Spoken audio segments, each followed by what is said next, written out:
arousal is not the same thing as aggression. Although, depending on what's going on, arousal can also be dangerous. Um, so arousal occurs from low to high arousal and on a valence of negative to positive. So this picture is based on a circumplex model of arousal that's used in human psychology. We've found value in applying it to work with animals, but this is, I want to stress, this is a human psychological model. So we've got negative arousal, or sorry, low arousal on the bottom, high arousal on the top, and then from left to right, negative to positive. And then that creates quadrants, as you can see.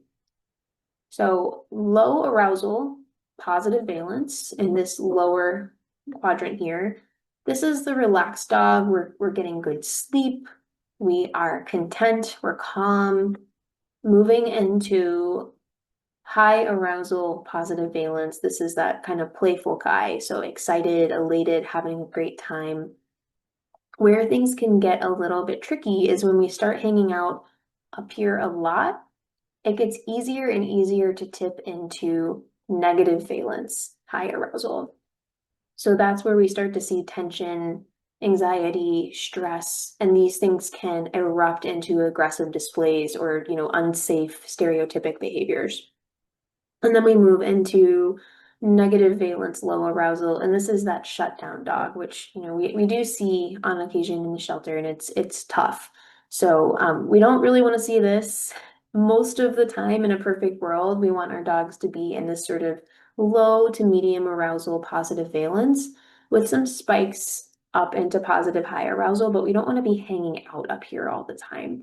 It's not really great for the body. There's a ton of research, and if you reach out to me, I'm happy to recommend some books and papers, but staying in a high arousal state can do quite a bit of damage to the metabolic function and even just the stress response, like the body's stress response over time. So we want to make sure that we're evening out positive high arousal with a lot of downtime and relaxation. And particularly in shelter animals, this is really, really important because they've already just got a lot of stress hormones working through their bodies during their stay in care. So all behavior serves a function, and sometimes that function is to self-soothe. So that's what we call displacement behaviors. This is my little, it's a Japanese cartoon egg named Gudetama. I actually have him right here. And it's really dumb. It's just like a little guy and he has these clickies. So when I'm really stressed, when I just feel like my body needs to be moving in some way, but I have to sit still in a meeting. I've got little clickies like this. I've got squeezy balls, all kinds of things that are helpful displacement behaviors for me. So interestingly enough, with this guy, there are contexts in which I might be typing where this is not displacement, right? If I'm typing on a computer, I might be writing notes. I might be writing a report, who knows? But when I'm just doing it like this doesn't serve an obvious function, right? This is out of context behavior, and I'm using it to self-soothe. So our animals do this too. Shaking off is a really big one, and it's a really easy one to spot. Once you see it, you'll notice it a lot with your dogs and with dogs in shelter care.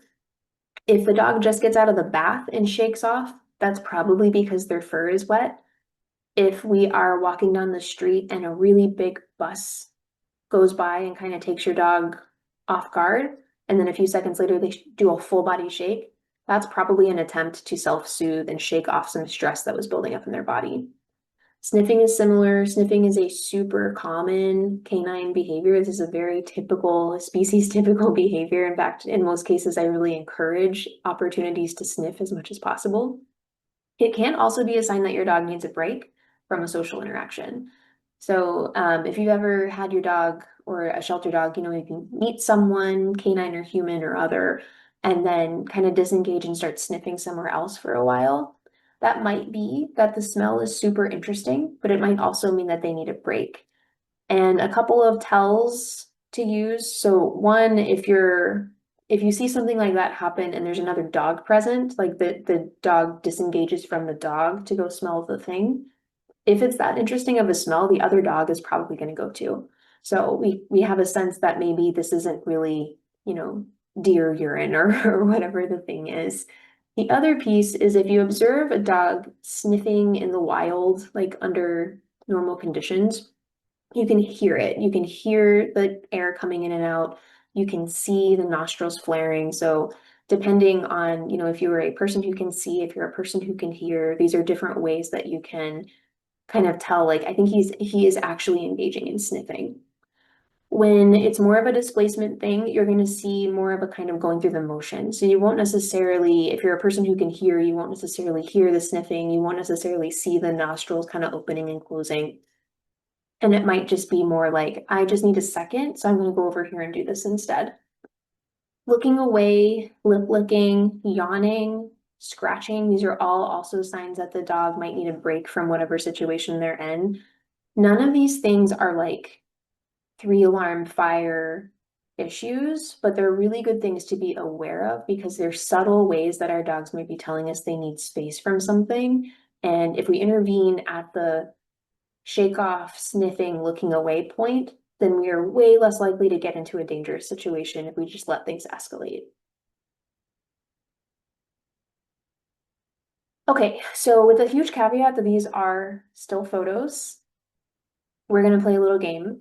And obviously you're not watching this live, so I'll do my best, but I'm gonna go through a couple of different photos and pause for like 10 seconds while you list what body language cues you see. And the key here is to focus on things you can objectively see rather than attributing emotions.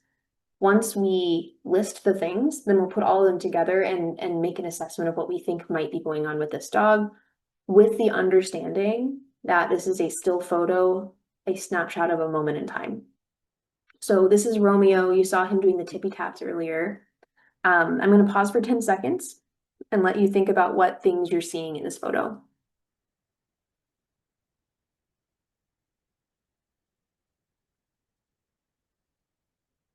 Okay, so I'm going to tell you what I see. I see ears that are to the back, pinned to the side and back. I see almond-shaped eyes and neutral pupils, but a tiny little bit of whale eye.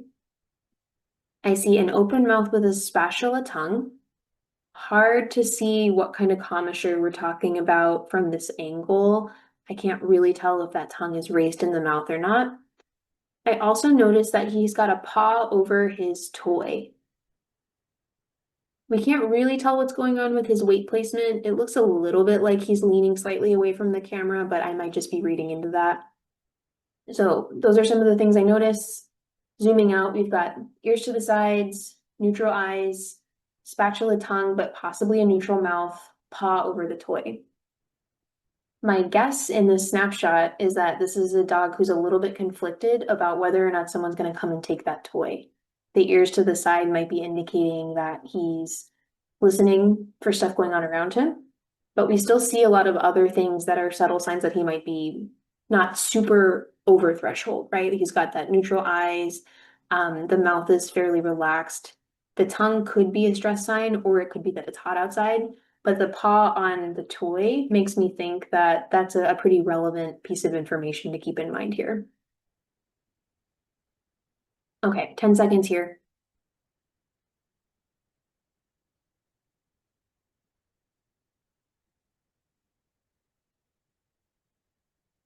So we've got another little guy in the grass. This time we see ears rotated forward and pricked up. Almond-shaped eyes, difficult to see the pupils. Mouth is open and the tongue is raised, but there's a stick in its mouth. So we can also see that no front teeth are showing. I would say that this guy is very happy to be alive and is enjoying the stick that he's chewing and does not seem to be particularly concerned that anybody might take it from him. 10 seconds here.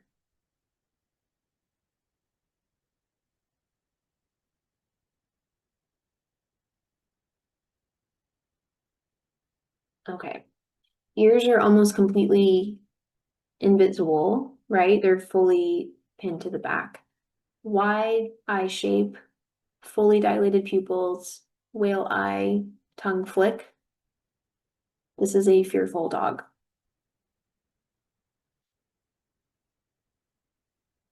10 seconds here.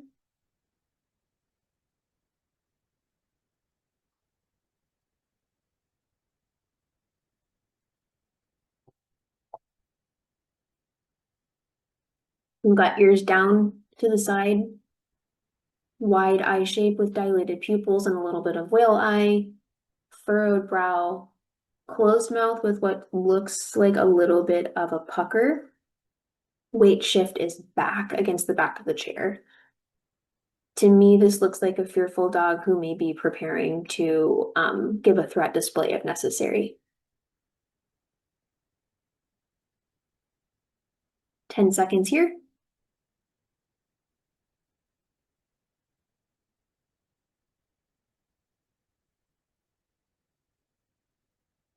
Okay, we've got one ear kind of rotated to the side, one ear rotated forward, squinty eyes, what looks like a mouth relatively free of tension on our back. The arms are kind of close together, and we can see a hand on the belly. We talked really early on about arms and what that might mean. Despite what I said earlier, given the eye shape and the face, the level of relaxation on the face, I would say that this dog is enjoying the belly rub.